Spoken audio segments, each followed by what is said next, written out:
I've never been able to really draw. Kind of mediocre in music. But photography was a way that I could take these images I had in my brain and these ideas and these feelings and put them out for people to see. My style of photography is hyperrealism. I try to really set up scenes that are very deliberately lit and deliberately go out of their way to tell a very visual, compelling story. When the viewer sees one of my photos, that story just kind of forms in their head. I tend to use way too many lights for a portrait, just because I want to create something that the human eye just normally doesn't see. I see natural light photos all the time, and those are great, but for me, I need to create a scene and a feel and a mood in my photos.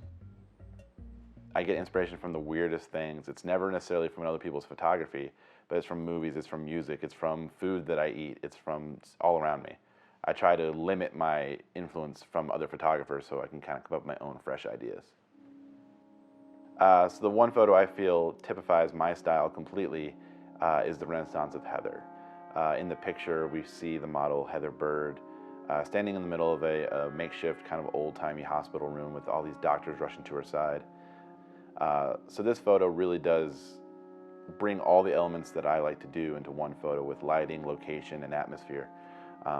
We built this hospital room in my studio. We brought in real doctors to play the doctors. We brought in the IV drips and everything. We have her standing on her clothing and on her wig, and she's looking to the heavens, and this big glow of light is hitting her in the face. We first got a base light of the entire room and just got this very washed out, flat, kind of like Walmart lighting feel to it.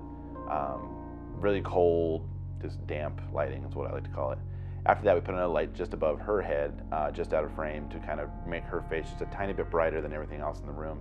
The photo itself is based off Botticelli's Birth of Venus, where she's coming out of the shell. So in our photo, the shell is kind of replaced by that little bit of fog behind her back. Heather actually was dealing with her 4th relapse with leukemia when we took this photo, and she wanted a portrait that really showed how strong she was and how brave she was in this whole process.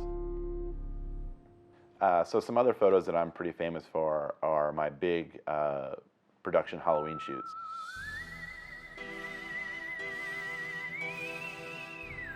I do one every year. I've been doing them now for about 4 years.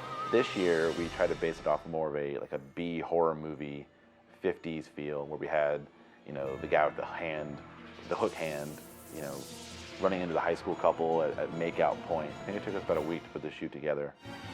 The makeup artist was incredibly talented, did all this full prosthetic makeup. We ended up shooting this in my studio's parking lot. We put fog throughout the whole area just to kind of emphasize this whole horror movie, late night feel to everything. I tend to try to do a big production shoot for every major holiday. And this time we did a Valentine's Day shoot. We had our Cupid at a bar, and he is sad and depressed that he didn't save an arrow for himself, and he's made everyone else fall in love, and he's just by himself.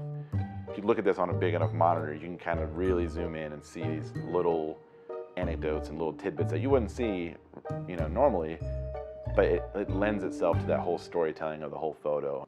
The shoot itself took about 10 hours. We had the camera on a tripod, and each couple that you see in the photo was photoshopped in, and we shot this all as one giant composite. The choice to composite people in was basically just getting that many people together at one time, which I knew wasn't going to work. People drove a few hours away to be in this photo, so I made sure the camera was locked down. We actually taped the legs of the tripod to the floor. We taped up the head to make sure nothing could move all day. I remember we saw somebody messing with the lens and zooming in, and we all flipped out and threw them out of the bar. The best piece of advice I can give any photographer is just find your voice and find your style and stay true to it. Once you find your style and find that voice, stick to it, and everything else will kind of fall into place from there.